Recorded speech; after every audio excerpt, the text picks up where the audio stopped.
Is Vasamsetti Ram Kiran. ఇప్పుడు నేను ఫోటోషాప్లో అక్షంతలు వేసినప్పుడు ఫొటోస్ని సెట్ చేస్తారు కదా, సో అవి మనం తెలుసుకుందాం ఎలా చేయాలో. So let's check it. First file మెనూలోకి వెళ్ళాను. ఫైల్ మెనూలో న్యూ ఫోల్డర్, అదే న్యూ డాక్యుమెంట్ తీసుకుంటున్నాను. 1236 అనమాట. ఈ ఆల్బమ్ సైజ్ ఏంటంటే 1236. ఎక్కువగా మ్యారేజెస్కి కానీ మెచ్యూర్ ఫంక్షన్స్ కానీ ఎక్కువగా నేను ఇదే సైజ్ అవ్వడం జరుగుతుంది, 1236. సో ఓకే క్లిక్ చేస్తున్నాను. ఓకే క్లిక్ చేసిన తర్వాత చూడండి, నేను కొన్ని ఫైల్స్ ఆల్రెడీ తీసుకోవడం జరిగింది. సో నేను ఇక్కడ ఈ దీపావళి ఇది ఉంది కదా, సో ఈ ఇమేజ్ని ఇందులో డ్రాగ్ చేసుకోవడం జరిగింది. సో నాకు ఇంకా ఇది అవసరం లేదు, సో ఇది డిలీట్ చేద్దాం. సో ఇప్పుడు ఇందులోకి డ్రాగ్ చేసుకోవడం జరిగింది.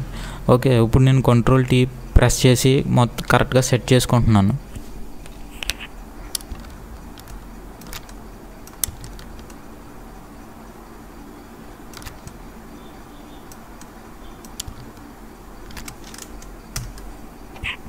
ఓకే, Ctrl+T ప్రెస్ చేశాను, కరెక్ట్గా అలైన్మెంట్ సెట్ చేసుకున్నాను. మళ్ళీ Ctrl+J ప్రెస్ చేస్తున్నాను. ఇంకో ఇమేజ్ తీసుకున్నాను. సో ఇంకో ఇమేజ్ని కొంచెం ఇలా డ్రాగ్ చేసి కొంచెం దగ్గరికి ఇలా పెట్టుకున్నాను.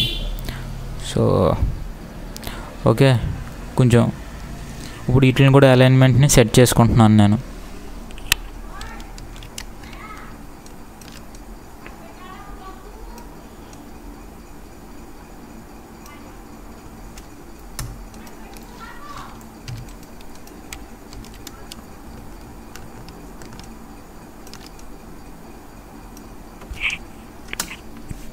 ఓకే, అలైన్మెంట్ సెట్ చేసుకున్నాను కదా.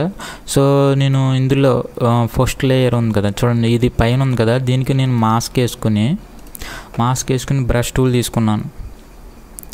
మాస్క్ వేసుకుని ఇక్కడ కొంచెం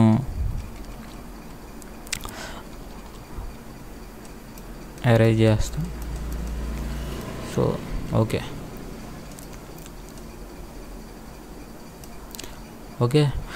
మీకు ఇప్పుడు బ్యాక్గ్రౌండ్ని సెట్ చేసుకున్నాను. సో ఇప్పుడు రెండింటిని యాడ్ చేస్తున్నాను. Ctrl+E ప్రెస్ చేసి యాడ్ చేస్తున్నాను. ఇప్పుడు Ctrl+E ప్రెస్ చేసి యాడ్ చేసిన తర్వాత కొంచెం బ్లర్ చేస్తున్నాను. దీన్ని లైట్గా బ్లర్ చేయాలి. సో నేను లైట్గా బ్లర్ చేస్తున్నాను, ఓవర్గా వద్దు, లైట్గా బ్లర్ చేస్తాను.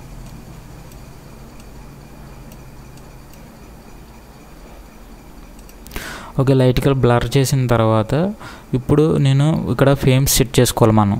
సో ఇప్పుడు నేను ఇక్కడ ఫేమ్స్ సెట్ చేస్తున్నాను. మీరు ఒకసారి అబ్జర్వ్ చేయండి, మీకు అర్థమవుతుంది. చూడండి ఇక్కడ ఈ బ్యాక్గ్రౌండ్కి ఎంటర్ క్లిక్ చూడండి. ఇక్కడ నేను రూల్స్ని సెట్ చేసింది. ఇక్కడ రూల్స్ని పెట్టుకున్న తర్వాత Ctrl+R కొడితే ఇక్కడ ఈ రూల్స్ అనేవి రావడం జరుగుతాయి.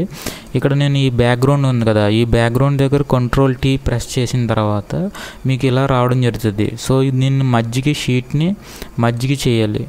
సో ఇక్కడ నేను ఒక రూల్ గీసుకున్నాను అనమాట. అంటే మీకు ఏంటంటే అది హోల్డ్ అయ్యిందనుకో, మీకు కరెక్ట్గా మీకు అక్కడికి హోల్డ్ అవుద్ది అనమాట. ఆల్బమ్ అనేది హోల్డింగ్ అనేది అక్కడికి అవుతుంది. సో అక్కడికి నేను అలా సెట్ చేసుకున్నాను, హోల్డింగ్. ఓకే, ఇప్పుడు నేను మెర్క్యూరీ టూల్ తీసుకుని ఇప్పుడు సెట్ చేసుకుందాం. ఓకే,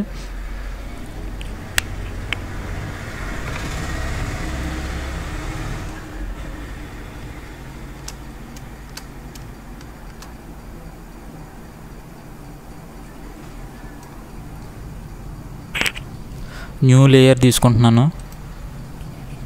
న్యూ లేయర్ తీసుకుని ఇప్పుడు ఏదో కలర్ని ఫిల్ చేయండి. మీకు అక్కడ ఫిల్ అవ్వడం జరిగింది, కానీ ఎందుకు అవ్వడం పై లేయర్లో ఉండాలి. ఓకే, సో Ctrl+D ప్రెస్ చేస్తున్నాను.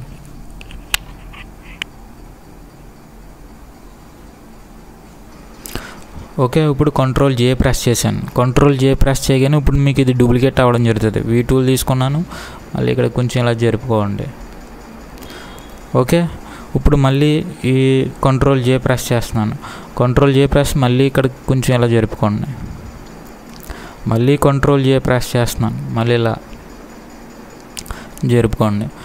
ఓకే, సో మీకు ఇలా నీట్గా వచ్చిన తర్వాత ఇప్పుడు మనం అందులోకి ఫొటోస్ని ఫిల్ చేయాలి. సో ఇప్పుడు మనం ఏం చేయాలంటే, ఆల్రెడీ నేను కొన్ని ఫొటోస్ తీసుకున్నాను కదా, ఇప్పుడు నేను ఇక్కడ Ctrl+A ప్రెస్ చేస్తున్నాను. Ctrl+A ప్రెస్ చేయగానే మొత్తం ఫోటో అంతా సెలెక్ట్ అయ్యింది. Ctrl+C ప్రెస్ చేస్తున్నాను. Ctrl+C ప్రెస్ చేసిన తర్వాత ఇప్పుడు మళ్ళీ V టూల్ తీసుకున్నాను. మూవ్ టూల్ వి నొక్కాను. మూవ్ టూల్ తీసుకున్న తర్వాత ఇక్కడ రైట్ క్లిక్ చేశాను. రైట్ క్లిక్ చేయగానే మీకు ఈ బాక్స్ దగ్గరికి వెళ్ళింది. రైట్ క్లిక్ చేయగానే మీకు ఆప్షన్స్ అనేవి చూపిస్తాయి. లేయర్ 2లోకి వెళ్ళింది. ఓకే, సో మీకు ఇప్పుడు డబ్ల్యూ క్లిక్ చేయండి.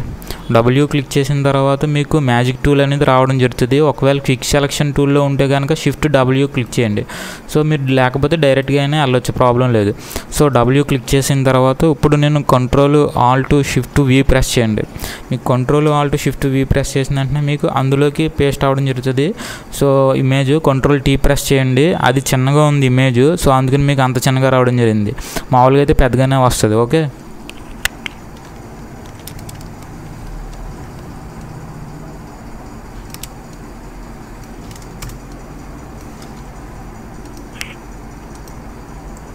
ఇప్పుడు ఈ ఇమేజ్ని తీసుకున్నాను. ఇప్పుడు ఈ ఇమేజ్ కూడా సేమ్ వి టూల్ నొక్కాను, మూవ్ టూల్ నొక్కాను. మూవ్ టూల్ నొక్కిన తర్వాత ఇప్పుడు కంట్రోల్ ఏ ప్రెస్ చేయండి. కంట్రోల్ ఏ, కంట్రోల్ సి తర్వాత మళ్ళీ మనం ఆల్బమ్ షీట్ ఉంది కదా, అక్కడికి వెళ్ళండి. ఇప్పుడు మళ్ళీ వి టూల్లోనే ఉండాలి. ఇప్పుడు రైట్ ఇక్కడ ఈ వైట్ కలర్ దగ్గర కదా మనం ఇప్పుడు ఫిల్ చేయాలి. ఇప్పుడు రైట్ క్లిక్ చేసినాను. రైట్ క్లిక్ చేసిన తర్వాత ఇప్పుడు మళ్ళీ చూడండి లేయర్ 2 కాపీ అనేది ఉంది కదా, సో దీన్ని క్లిక్ చేయండి. ఇప్పుడు మనకి అక్కడికి వెళ్ళడం జరిగింది. అక్కడికి వెళ్ళిన తర్వాత ఇప్పుడు మళ్ళీ డబ్ల్యూ క్లిక్ చేయండి. డబ్ల్యూ క్లిక్ చేసిన తర్వాత అది మళ్ళీ మ్యాజిక్ టూల్లోకి వెళ్ళడం జరుగుతుంది. ఇప్పుడు మళ్ళీ ఇక్కడ ఈ వైట్ కలర్ దగ్గర ఫిల్ చేయండి, క్లిక్ చేయండి మౌస్ తోటి. క్లిక్ చేయగానే మీకు మళ్ళీ అది సెలెక్ట్ అవుతుంది. మళ్ళీ shift Alt control V press చేయండి. ఓకే, మళ్ళీ మీకు అందులోకి పేస్ట్ అవ్వడం జరిగింది కదా. మళ్ళీ కంట్రోల్ టీ ప్రెస్ చేయండి. మళ్ళీ అలైన్మెంట్ని సెట్ చేసుకోండి.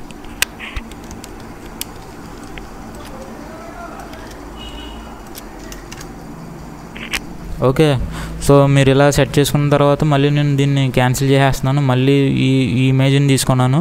సో ఈ ఇమేజ్ అంటే control A and control C తర్వాత మళ్ళీ ఇక్కడికి రావడం జరిగింది. వి టూల్ ప్రెస్ చేశాను. వి టూల్ మళ్ళీ ఈ లేయర్ని సెలెక్ట్ చేశాను. ఈ వైట్ కలర్స్ లేయర్స్ ఉన్నాయి కదా, ఈ వైట్ కలర్ లేయర్ని సెలెక్ట్ చేశాను. డబ్ల్యూ క్లిక్ చేయండి, రైట్ మౌస్తో క్లిక్ చేయండి, అక్కడ లెఫ్ట్ క్లిక్ చేయండి అండ్ మళ్ళీ కంట్రోల్ ఆల్ట్ షిఫ్ట్ వి క్లిక్ చేయండి. కంట్రోల్ ఆల్ట్ షిఫ్ట్ వి క్లిక్ చేయగానే మళ్ళీ అందులో పేస్ట్ అవుతుంది. కంట్రోల్ టీ ప్రెస్ చేయండి, మీకు అలైన్మెంట్స్ వస్తాయి. సో మీరు కరెక్ట్గా అలైన్మెంట్ని సెట్ చేసేయండి.